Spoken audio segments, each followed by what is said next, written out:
The sky tore open without a sound. One moment, it was just another Tuesday morning over New York, London, Tokyo. The next, they were there. Colossal obsidian ships that swallowed the sun, casting entire cities into an unnatural twilight. They didn't announce their arrival with lasers or explosions, so they just hung there, silent and impossibly vast. A declaration of power that needed no words. For 3 days, the world held its breath. Governments convened, militaries mobilized, and on every screen the same question echoed. What do they want? You didn't have to wait long for the answer. It started with a low hum, a vibration that resonated in your bones. Then beams of pure white energy lanced down, not to destroy, but to lift. Cars, statues, pieces of buildings, all began to float upwards, deconstructing our world piece by piece. Panic erupted. This wasn't an invasion, it was a harvest. Our history, our art, our very foundations were being cataloged and stolen by silent, monolithic thieves. That's when we decided we wouldn't be victims. We would fight back. While the world's armies threw everything they had at the hovering behemoths, a different kind of war was being waged in the shadows. We knew we couldn't win a war of attrition. We needed to be smarter. We needed their technology. That's where she came in. Maya wasn't a soldier. She was a 17-year-old ghost, a data thief who could slice through firewalls like they were made of mist. Her target, a smaller, sleeker scout ship that had landed in the ruins of a downtown park for reconnaissance. Our resistance fighters created a diversion. A massive plasma barrage on the far side of the city, drawing the attention of the larger ships. It was the only window she'd get. Dressed in black, she moved through the rubble like a whisper. The ship was a masterpiece of alien design, all sharp angles and a surface that seemed to drink the light. No doors, no windows, just a seamless obsidian shell. But Maya had studied the energy signatures we'd intercepted. She placed a small humming device on a specific point on the hull. A low chime, and a section of the ship dissolved into a liquid-like portal. She slipped inside without a second's hesitation. The interior was just as baffling.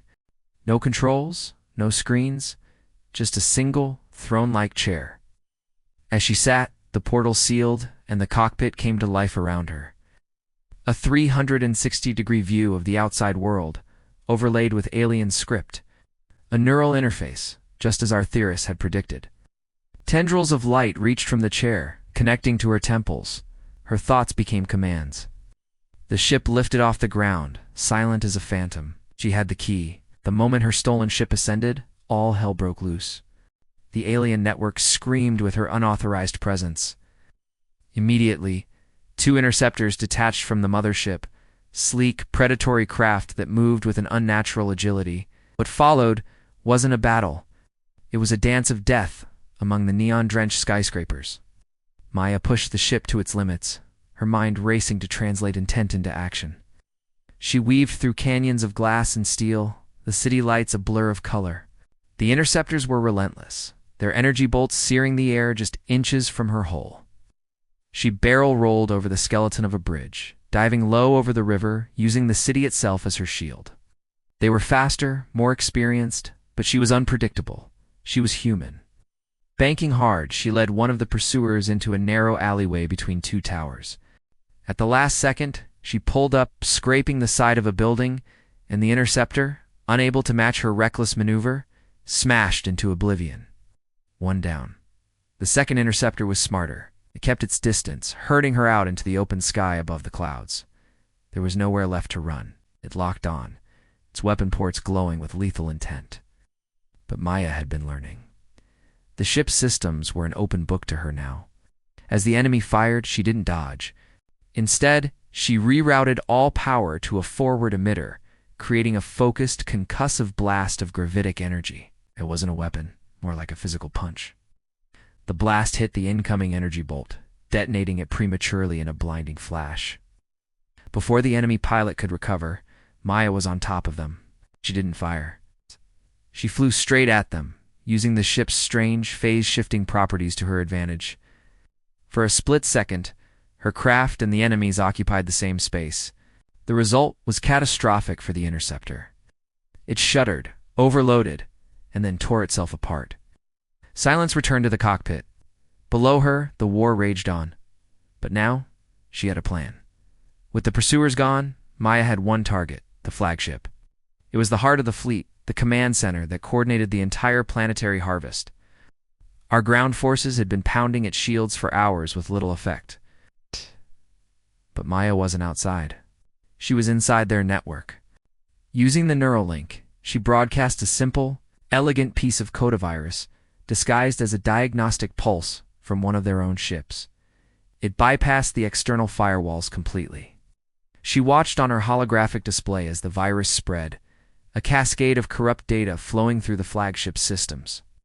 Power grids flickered, weapon ports retracted, the relentless hum that had filled the city for days began to stutter. She had found their heart, and she was squeezing. The flagship began to list. A groan of stressed metal echoed across the sky as its internal gravity compensators failed one by one.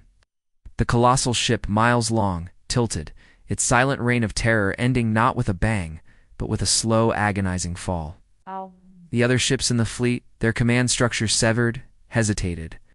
Then, one by one, they began to retreat, ascending back into the high atmosphere and vanishing as quickly as they had arrived. On the ground, cheers erupted. Humanity had stared into the abyss and spat in its eye. We had one, or so we thought. As the dying flagship began its final, fiery descent into the Atlantic Ocean, its last act was not one of defiance, but of warning. Every screen on the planet, every phone, every billboard suddenly flickered to life. It wasn't our broadcast, it was theirs. A holographic message, transmitted from the falling ship, blanketed the globe. It showed a map of Earth, but not our surface. It showed the deep-sea trenches, the Mariana, the Tonga, the Puerto Rico Trench. And from those dark, abyssal plains, massive energy signatures flared to life, signatures that dwarfed the fleet we had just defeated. An alien voice, translated into every language simultaneously, spoke a single, chilling sentence. The harvest is compromised. The sleepers must awaken. The true masters are coming. The transmission cut out. As the flagship hit the water, sending a tidal wave hundreds of feet high, we looked at the oceans, not with a sense of victory, but with a dawning, soul-crushing horror. We hadn't been fighting the invaders. We had been fighting the zookeepers, trying to stop them from taking the animals before the real owners got home. And we had just rung the dinner bell. The war for Earth hadn't ended. It was just beginning. Thanks for watching our story unfold. If you love epic sci-fi tales like this, make sure to hit that subscribe button and ring the bell so you never miss a new adventure. Let us know in the comments what you think the true masters from the deep will be like. We read every single one. See you next time.